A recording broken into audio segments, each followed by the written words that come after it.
That little yellow hook you can see from the airplane's window if you're sitting next to the wing is there to help you in case of an emergency landing. Inflatable slides can only be deployed from the emergency exit doors in the front and the tail of the plane. In the middle, the passengers would have to walk right out on the wing and get to the ground from there. But jumping from the plane wing isn't safe because it's just too high. And here's where those little yellow hooks come in handy. The flight attendants tie ropes from the doors and through the loops for the passengers to hold onto. This way, everyone can safely get to the ground without injuries. Now, you want to try to avoid cozying up under airplane blankets. Some airlines only wash them about once a month. Better use your own travel blanket, a scarf, or a jacket, and always remember to wear your shoes while walking around the plane. That carpet on the floor can't and won't be cleaned to perfection between flights. It's just too much time and effort for the cabin crew. The dirtiest place on a plane isn't the bathroom, it's your tray table. It has 8 times more bacteria than an onboard toilet flush button. Now, in case of emergency, oxygen masks only have enough airflow to last for about 15 minutes. Luckily, it's just the amount of time a plane needs to find a suitable landing place or to at least descend to the altitude where people won't need oxygen masks anymore. You may wonder why you're asked to lift your seat back and close your tray table before takeoff and landing, but it's for your own safety. A reclined seat is comfy for you, but it makes it harder for the passenger behind you to get out of their seat, which is crucial in case of an emergency. The lower tray table is the same way, only this time it's you who won't be able to stand up fast enough if anything happens. Besides, the tray table prevents you from assuming the secure position in the event of an emergency landing. This position requires you to bend over in your seat, put your head between your knees, and cover the back of your head with your hands. Imagine doing that while your tray table is open. If you look around the cabin, you'll notice little black or red triangles around the midsection of the plane. These stickers let the flight attendants know where the airplane wings are located so they can immediately look out the right window to see if something is amiss outside. You shouldn't lower the window shades while taking off, taxiing, or landing for 2 reasons. First, the flight attendants must always be able to monitor the situation outside, and open shades help them with that, obviously. Second, if something's gone wrong on board the plane while it's on the ground, for example, a fire, the ground crews won't be able to see it and evaluate the situation before going in unless the windows are open. That tiny hole you see at the bottom of any airplane window isn't there to scare you nuts. In fact, it helps keep the pressure from the inside and the outside of the window equalized. The hole itself is only made in the second layer of glass, and there are 3 of them overall, which also helps with security, by the way.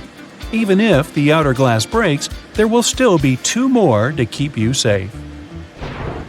Now, you might see flight attendants touching the overhead compartments while they're walking along the aisle, but that's not exactly what they do.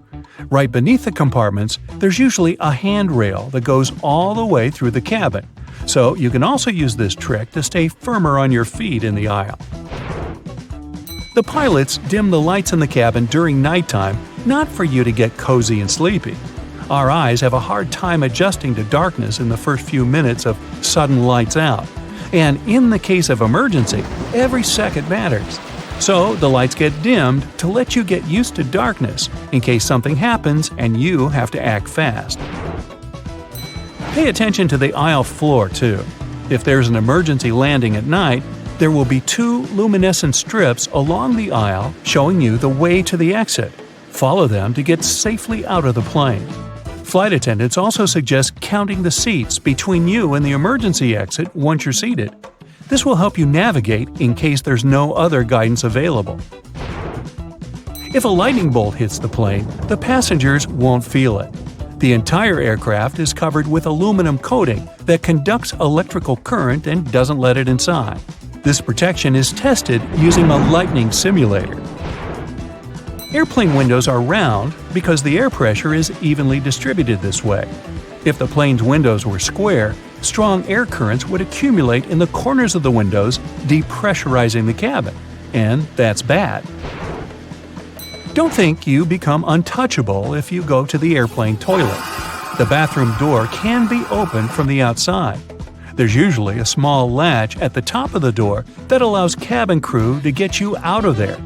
It's useful for both getting to people doing something suspicious in the bathroom and helping those who don't feel well and, for example, collapsed while in the toilet.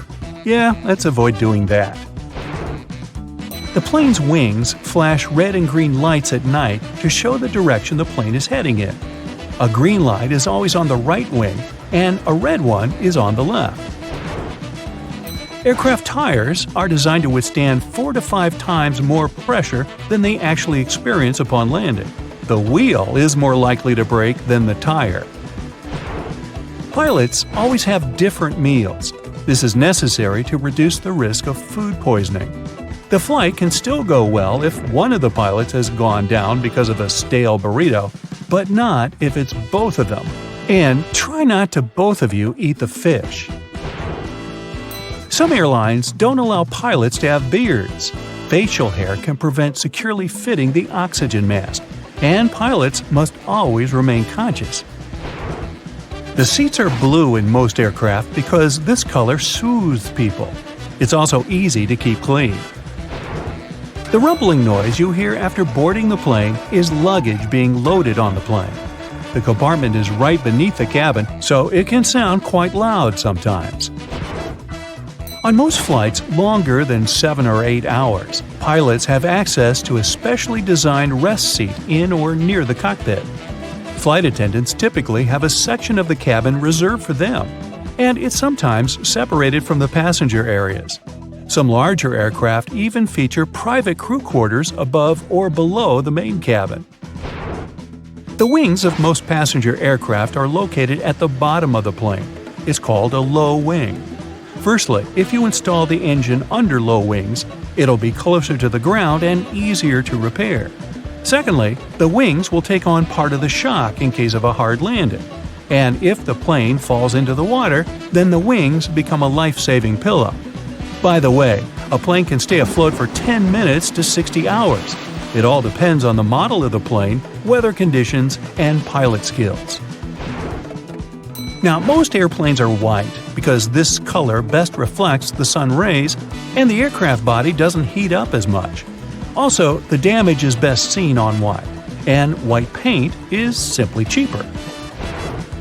Shoulder straps seem more secure than just a waist belt, but not in the case of planes. When the plane gets into turbulence, it's tossed a bit in the air. The waist belt will simply hold you in place in case of a more severe shake. Shoulder straps would require more space between the seats, and this is not justified on a plane. In a car, the impact is usually much stronger, so you need that shoulder strap not to whoosh through the windshield.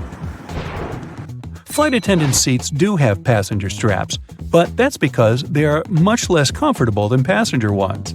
They're narrower and positioned facing the passengers.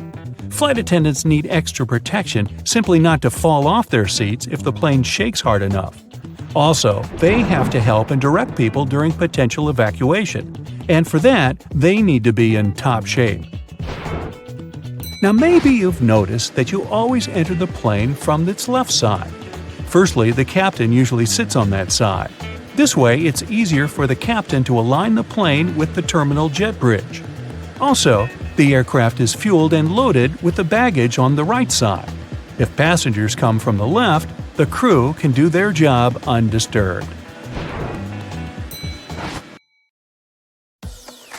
An airplane is a complex machine ingeniously designed to the very last detail.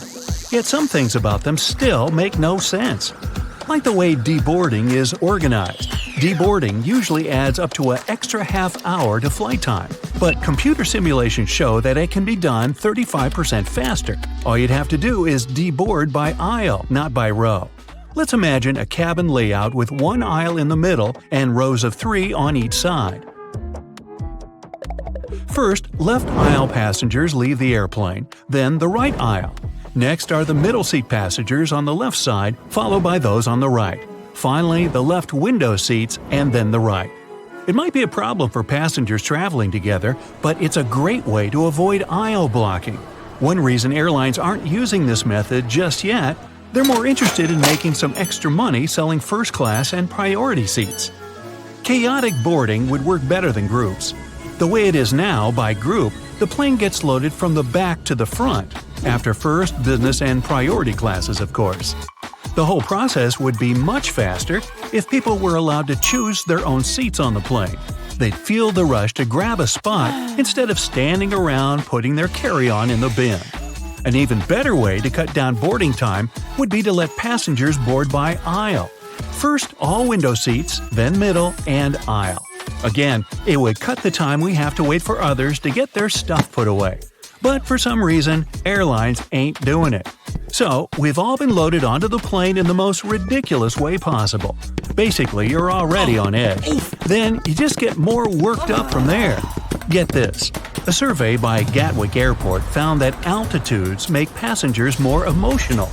Even if you aren't afraid of flying, getting to the airport and then through all the security and long lines can be physically tiring. Then come changes in air pressure, dry air, and often turbulence. There's also the emotional component of saying goodbye to your loved ones and the plane's environment with all those unknown sounds. All that put together exaggerates your emotions. The same survey mentioned that people are more likely to cry at movies in the air, even if they never do it on the ground. So, if you see me crying as I'm watching Shrek, it's the cabin pressure, okay? Hey, what's wrong with that plane?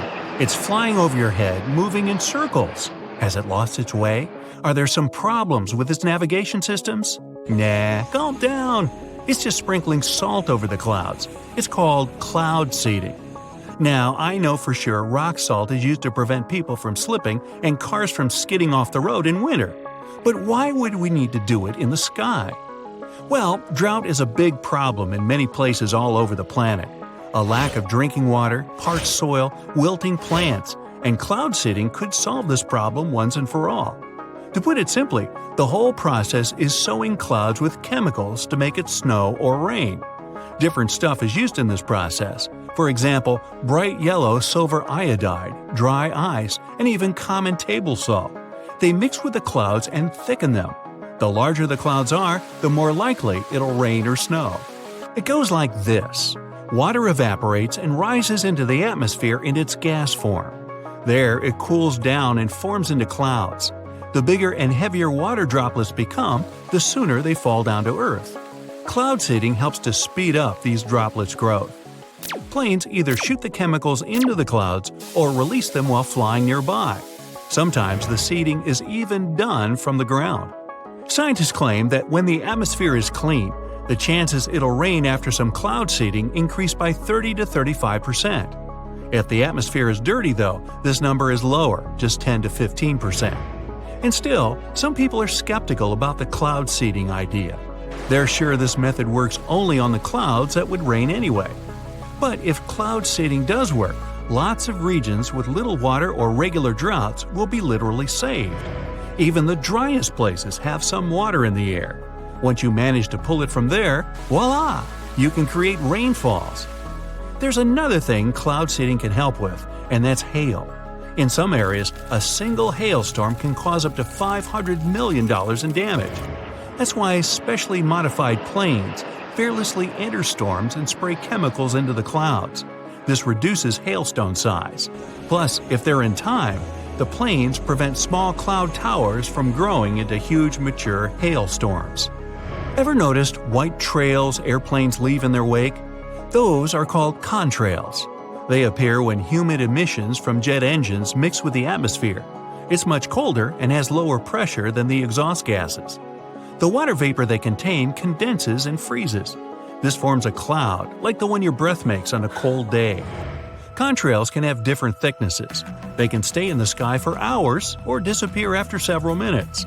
They can stretch for miles or they can be rather short. Everything depends on the altitude and the humidity and temperature up there. Look at a contrail attentively and you might be able to predict the weather.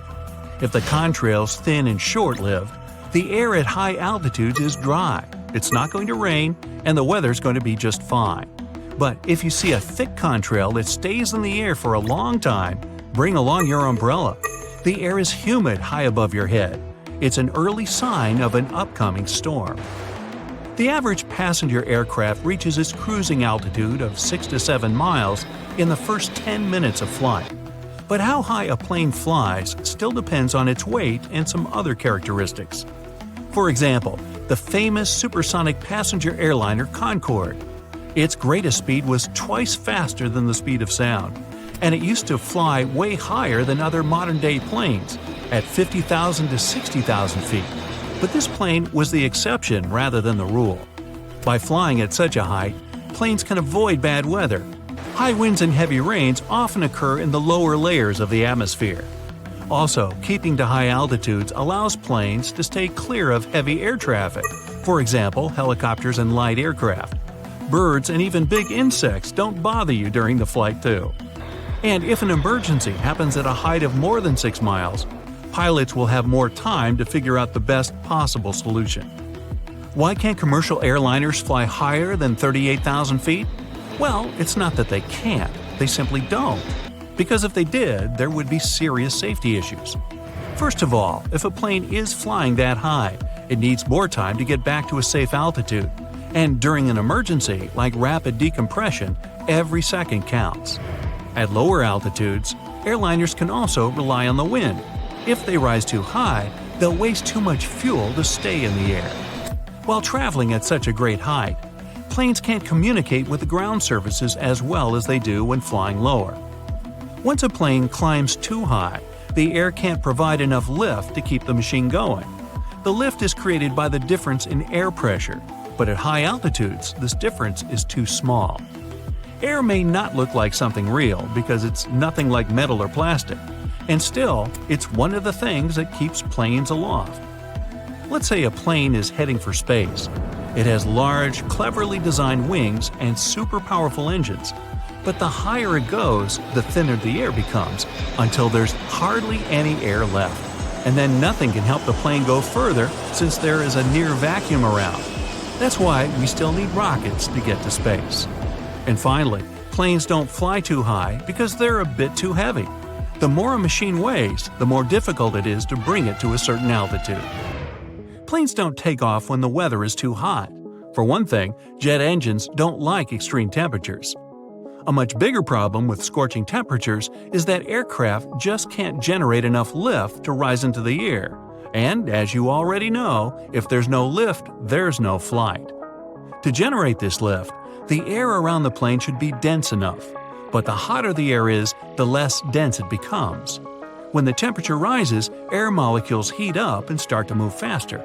They're also moving apart, creating more in-between space. This results in low air density. The wings don't have enough stuff to push against, and they're unable to produce the necessary lift. The highest temperature at which a plane can take off or land depends on the aircraft, runway length, payload, and airport altitude. In most cases, it's 110 to 125 degrees Fahrenheit. Airplanes can fly through hurricanes, and those are less dangerous to flights than thunderstorms. But why? The most catastrophic hurricanes can travel thousands of miles, and their effects can linger for days afterwards. Most hurricanes form at a much lower altitude than thunderstorms. That's why a plane can easily fly over certain parts of a hurricane. Of course, no commercial airliner will ever go through the eye wall of a hurricane. There, the winds are the most powerful. But while flying farther away from the center of a hurricane, planes are in no danger. As for a thunderstorm, it can create gigantic cloud structures. Their tops can reach more than 60,000 feet. That's almost twice higher than the average cruising altitude of commercial airplanes. So, when an airplane comes across a thunderstorm, pilots either try to find a roundabout route or simply turn back. If possible, planes avoid flying over very high mountains like Everest. Imagine that a plane starts to lose cabin pressure while moving over the Himalayas. Maybe one of the doors was sealed incorrectly, or there's a crack in a window or the fuselage. The passengers and crew members put on their oxygen masks, but this oxygen is going to run out in 15 to 20 minutes. At an altitude of 35,000 feet, it's a disaster. That's why pilots have to make the plane drop down to 10,000 feet. There, the passengers will be able to breathe without using oxygen masks. But the plane is still moving over the Himalayas, where many peaks are taller than 25,000 feet. In other words, the plane has nowhere to go. Another reason why planes have such an impressive cruising altitude: it allows pilots to have some room for error. If something goes wrong with the engines, the captain can glide the aircraft while trying to fix the problem.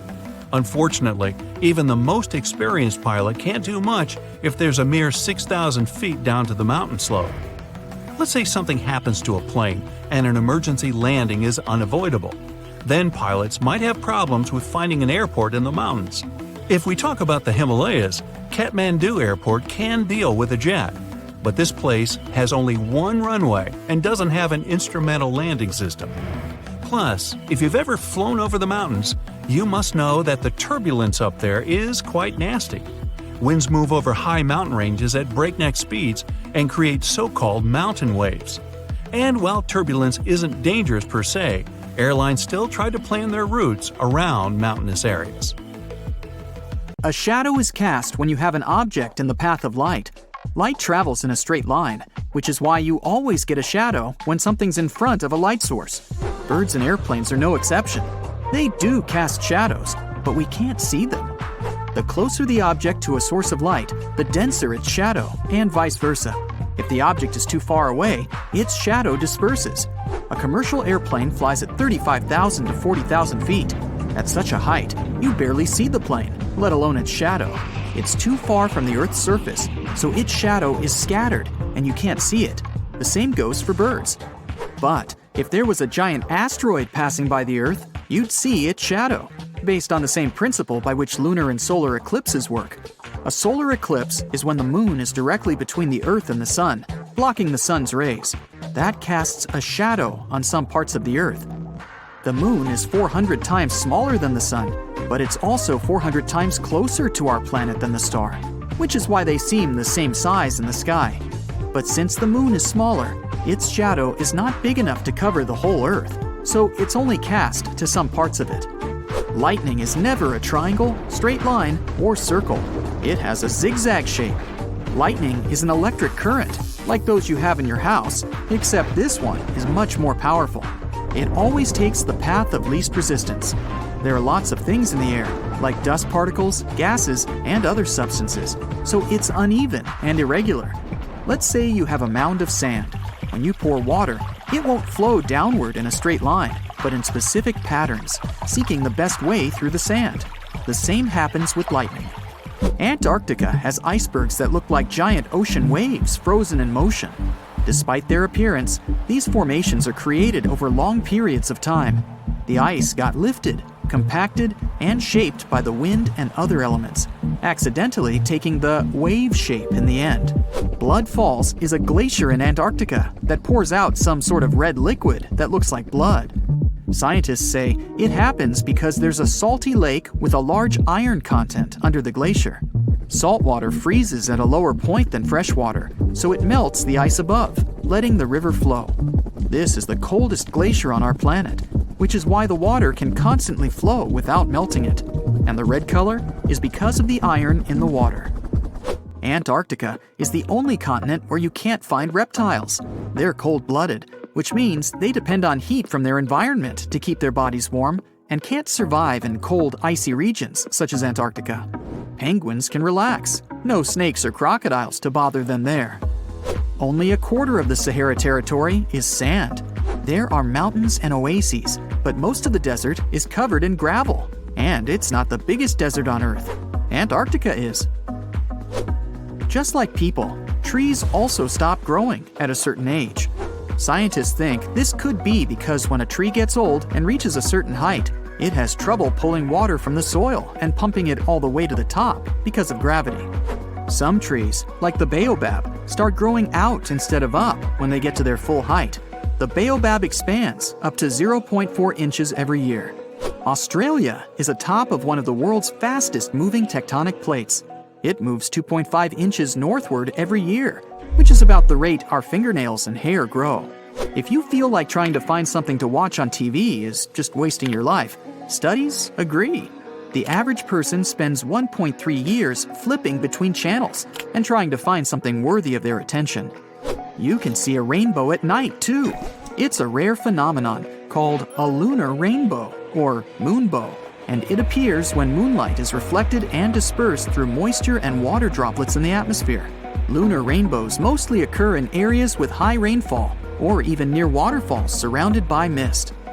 When you crack an egg on land, it can turn into a mess, but 60 feet under the ocean, there's 2.8 times the atmospheric pressure on the egg, which is why it holds together like there's an invisible shell, and looks like some sort of weird jellyfish. Stars don't actually twinkle. Their light is constant and steady, but when it interferes with Earth's atmosphere, it bumps and bounces through the air, which bends the light. Different layers of air are constantly moving, which changes the bending of the light too, so it looks like twinkling. Hudson Bay, Canada is the area where gravity is lower than in other parts of our planet. It's not like people there are free-floating like in space, but it may feel like some sort of a natural geographical diet. Lower gravity leads to less density, so you'd weigh less there than anywhere else. Gravity depends on the density of the Earth, so it's uneven. When the last ice age hit, Hudson Bay was covered by a 2-mile thick glacier. It was heavy, so it kept pushing down on the rock underneath it.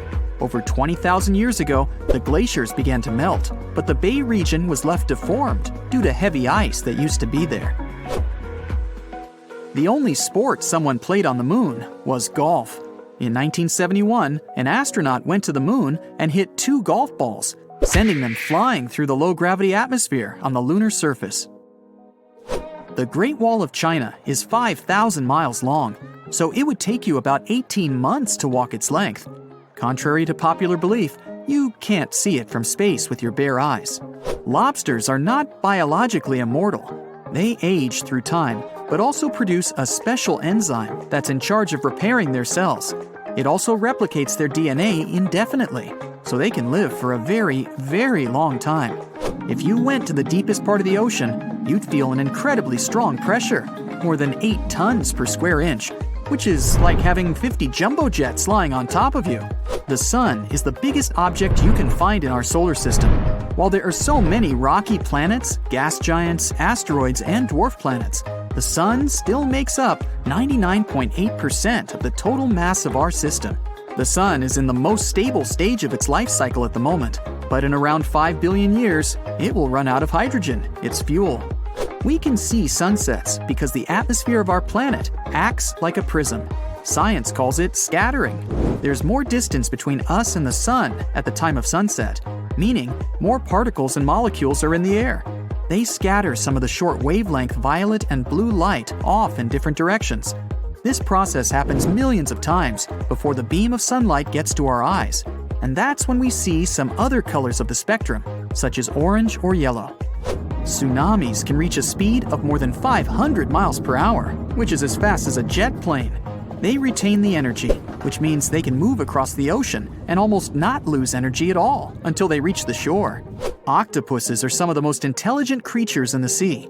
They navigate through mazes, solve problems, and have pretty good short-term memory. Scientists believe they're so smart because they live a pretty dynamic life. They move fast, hide in unpredictable places, expand across new habitats, move in unusual patterns, and let their tentacles into crevices for food. This is all challenging enough for their brain to develop all the time. The famous heads, known as Maui statues on Easter Island, have bodies too. They're just hidden beneath the surface. There are also 900 Maui statues on the island. Scientists discovered New Zealand is part of a larger landmass that lies under the water. 94% of the total land is under the surface. It's called Zealandia and is considered to be a microcontinent. Maybe it'll even be the 8th on the list someday. Why do cats like to like people? Whoops, that's supposed to read lick people. Sorry. There are a few potential reasons for this. First, they're collecting biochemical information from your skin. They could also be marking you as one of their possessions. Admit it, this totally sounds like cats. And it could be that they're just letting you know they trust you, or at least showing you they don't find you to be some serious threat or competition. How come bananas get sweeter as they ripen? Fruits don't disperse their seeds randomly, they do it when animals eat them. At a certain stage, they suddenly increase their sugar content, which is how they try to encourage animals to eat them at that stage, specifically when their seeds are mature. Mature seeds have developed special coatings that protect them when passing through the animal's digestive system. Do I have to paint you a picture? Why does our skin get wrinkly after we spend time in water? After 5 to 10 minutes in the bathtub, you will notice there are small wrinkles forming on your feet and hands. Scientists speculate that it could be the way our body gets a better grip when immersed in a slippery environment. Our wrinkly fingers improve our grip on submerged or wet objects. Also, they channel water away in a similar way to the rain treads on car tires. When you eat something really sour, you just don't feel it on your tongue. Sometimes your entire face contracts, so everyone around can see that you don't like the food you're eating. That specific sour flavor that causes this reaction is the result of the hydrogen ions that acids release when they mix with saliva. Yes, that's a mouthful of science. At the moment when your mouth detects this sign of an acid, it sends you a message in a pretty dramatic way, so you can't ignore it. It's an evolutionary response that made sense in the old times, because many of the plants that our ancestors found in nature and later wanted to consume were poisonous, especially plants with sour flavors. So even today, your taste receptors light up and your face twists in a way that is out of your control when you taste something like that. Like this. A lighter color on an airplane is actually heavier than darker paint. The color white requires a higher solid content than black to get the necessary saturation. And the higher the solid content is, the heavier the paint is going to be, which is why white paint is one of the heaviest. But white planes are more efficient than black ones, although this also depends on how you define efficient. The white paint reflects more sunlight than the dark one. Different colors absorb different wavelengths of light, and white objects heat up more slowly compared to darker ones. This results in a cooler interior, which is why it's easier for the entire plane to remain cool. If your hot tea tastes odd when you drink it out of a plastic cup, don't worry, it's not just you. You might imagine that the tea is dissolving something from the plastic, but this most likely isn't the case. The taste you perceive is not just the action of your taste buds. All senses are contributing here. That's why strawberry mousse has a sweeter taste on a white plate than on a black one. And you get the feeling chips are crunchier when you hear those specific higher frequency sounds as you eat them. Also, hot chocolate has a better taste when you drink it from an orange cup. We are kind of conditioned to drink hot tea from ceramic cups, which is why seeing it in a plastic cup subconsciously makes us expect vending machine tea that won't taste good. Flamingos often stand on one leg, and one theory says that's because it helps them conserve body heat. One piece of evidence for that is that they tuck one leg up more often in water than on land. Others believe this is how they save energy, not heat. These birds are definitely more stable on one leg when it comes to standing for long periods of time. That's because they can lock the tendons and ligaments in their legs in a stable position, which means their muscles don't have to work hard to stay in one place. Plus, it's actually a classic look, don't you think? Why do repetitive noises annoy us so much? It's simple. They're constantly attracting our attention so we can't focus on other things. We stop reacting to certain repetitive sounds like ticking clocks really quickly. But some are just too annoying, like a slowly dripping faucet. The reason why this bothers us so much is the lack of control. When you know you can stop the noise anytime you want, you won't find it that annoying. Why do all planets make circles around the sun in the same direction? It would be cool to go back 4.6 billion years. You'd be able to see that space wasn't empty back then, even though our solar system wasn't formed yet. There was a cloud of dust and gas in a place where, today, our sun and the planets are. This cloud was like a solar nebula, and it molded our solar system. Generally speaking, a nebula is a huge cloud of gas and dust that occupies the space between stars and helps form new ones, together with the planets that orbit them. When this nebula collapsed, Its center became our sun, while the rest of the matter got together and created the planets we know today, together with their moons and the rest of the rocky bodies like asteroids. The matter was quickly rotating, and the process looked a bit like cheese dough flattening into a disk that was getting bigger and bigger. Since the cloud was moving in a certain direction to begin with, all of the planets retain the same orbital plane too. Something massive needs to happen to alter a planet's orbit and force it to go in the opposite direction around the sun. Why do some people have such a good singing range? There are 3 things that can affect the general range of sounds coming out of your mouth: the strength of your diaphragm, the size of your vocal folds, and the shape of the chambers in your sinuses. But making the sound beautiful is largely a question of practice. Practice? Yep. At the basic level, you hear a note and reproduce it with your voice. But the true difference between being able to just hold a tune and having a lovely singing voice is related to the thousands of small muscle contractions that are mostly unconscious. They adjust your muscle mechanism where you produce a voice with the emotions you have while singing. Like with other musical instruments, a wider finger span can help you while playing the piano. But the rest is learning those subtle things like pressure on the keys and timing. Now, why do dogs hear higher pitches than us? Humans hear frequencies up to approximately 20 kHz, and dogs up to 45 kHz. Nearly all mammals can hear higher frequencies than other vertebrates. Birds hear up to 12 kHz, and reptiles, amphibians, and fish up to 5 kHz. Mammals don't need to hear high frequencies to communicate with each other, but so they can locate where a certain sound is coming from. The special way of hearing that mammals use, binaural spectral difference cueing, works in a way that our brain compares the frequency range of a sound as it gets to each ear. Head shadows one ear, so some of the frequencies get absorbed, and our brain absorbs higher frequencies more than lower ones. And the smaller the head, the less effect it has on lower frequency sounds. That's why the animal must be able to hear high frequencies to hear a wider spectrum of sounds. A mouse needs to hear up to 90 kHz, and an elephant is fine with just 10. Dogs have smaller heads than us, so they're in the middle category.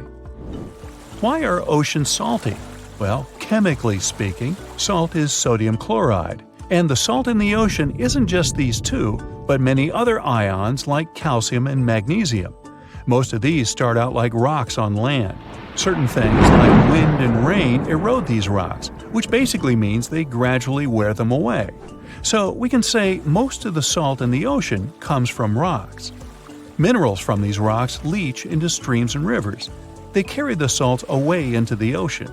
About 85% of the ions in the ocean are sodium and chloride, while magnesium and sulfate make up around 10%.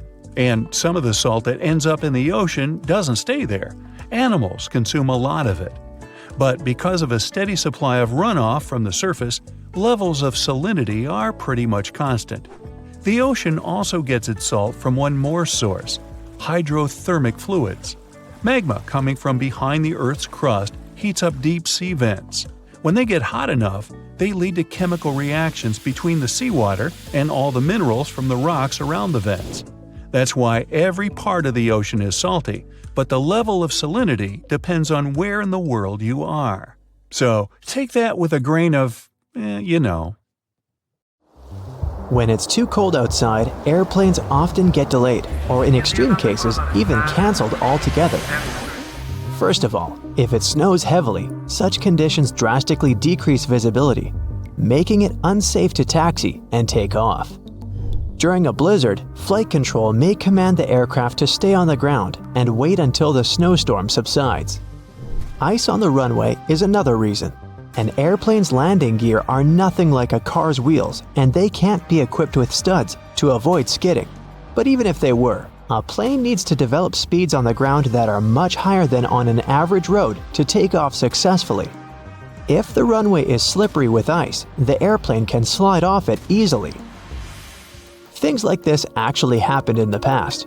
For example, in January 2014, the JFK airport in New York was shut down after a plane skidded off the runway and into the snow. Luckily, no one was injured, but the airport staff had to dig the aircraft out of the snow, and even the local police joined the efforts. Same story with landing, which is even trickier in freezing conditions because a plane is in much less of a controlled environment and traveling at even greater speeds. What's more, while an airplane that's about to take off and skidding will probably get into an open area and stop there, one that's about to land could end up crashing into the airport's infrastructure. Needless to say, that's way more dangerous for everyone. Freezing weather conditions can also cause frost and ice sheets to build up on the plane itself. Airplanes are carefully engineered, and any tampering with their structure may cause huge trouble. As experienced pilots say, even a thin crust of ice over the wings of a plane can mess with their delicate design and destroy lift. Planes can be de-iced though.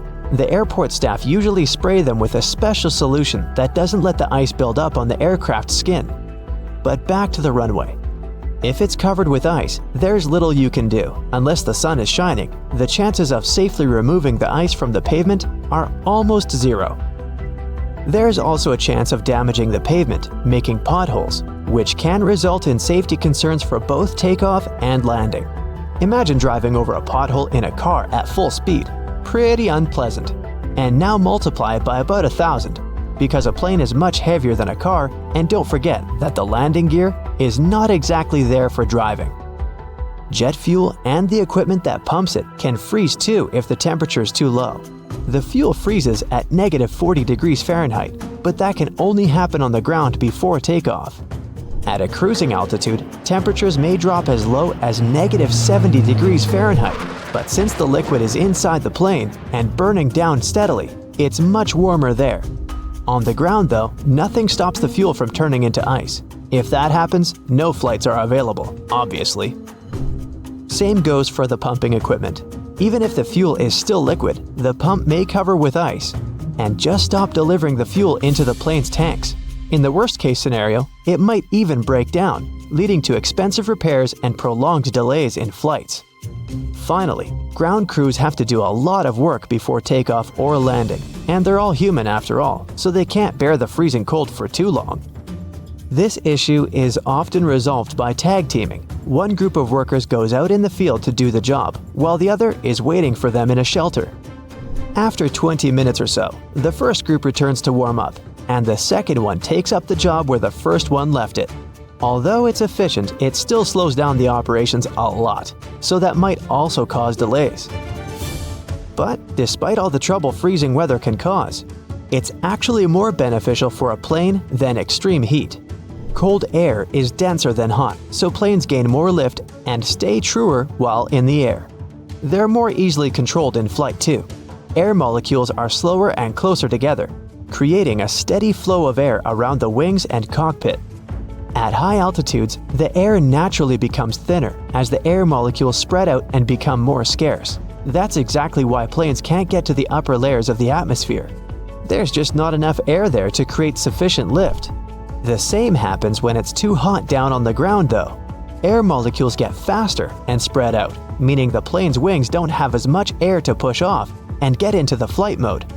To take off in extreme heat, a plane has to move much faster to generate enough air resistance and lift. But to move faster, the plane needs its engines to work better, and that's also impossible when it's too hot. As the air gets thinner, the amount of oxygen decreases too. And jet engines use oxygen in the atmosphere for combustion. When they lack this crucial element, they can't convert enough energy into thrust, meaning slower acceleration and worse energy output overall. So the problem is that the plane has to have a longer runway distance to build up enough speed and lift to take off. But it can't because its engines are not working to the best of their ability. This usually doesn't cause trouble, but only up to a point. When the temperatures on the ground level reaches about 120 degrees Fahrenheit, some flights can get cancelled because it's simply dangerous for them to try and take off. Other planes are more heat resistant and powerful, but that also depends on the heat. Some aircraft even have to reduce their weight by removing part of their fuel, cargo, or even passengers when it's too hot. Lighter load means better acceleration before takeoff, and it doesn't help to avoid cancellations, but it also means planes aren't working to their full capacity. The average cruising altitude for an airplane is about 35,000 feet. They don't technically need to be so high up, but that altitude gives the best speed and efficiency. Air gets thinner at higher altitudes, which means less wind resistance, but less lift. For most commercial aircraft, the area between 30,000 and 40,000 feet is the sweet spot where the two factors balance out. You probably still aren't using a laptop from 1999, and your computer isn't flying at close to the speed of sound. Fortunately, planes have a much longer lifespan than computers. There are airliners from the early 1970s that are still just fine. They might not be able to keep up in terms of speed and fuel efficiency, but older planes are no less safe than their modern counterparts. Contrails, those white trails airplanes leave behind them at high altitudes, are easily mistaken for engine exhaust, but most are nothing more than water vapor. During a flight, moisture in the air collects in the engines before being vented with the exhaust.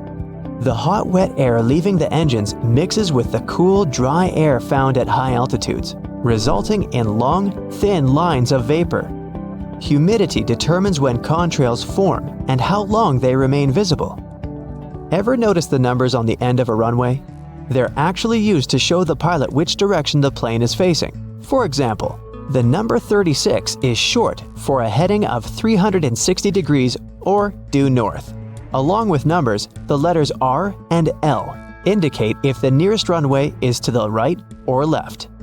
The lights on the tips of a plane's wings are called position lights or navigation lights, and they're used during times of reduced visibility. They help planes to see each other in the dark and can also tell pilots what direction an aircraft is traveling. The red light marks the tip of the left wing, while the green light is on the right. The third light is white and found on or near the tail. It might seem odd that the flight crew cares whether your window shades are up or down. The main reason is so that the passenger's eyes can adjust to the outside light. Mostly, it's just a matter of getting people on and off quickly. But in an emergency, the last thing they want is people stopping to blink before they evacuate the plane.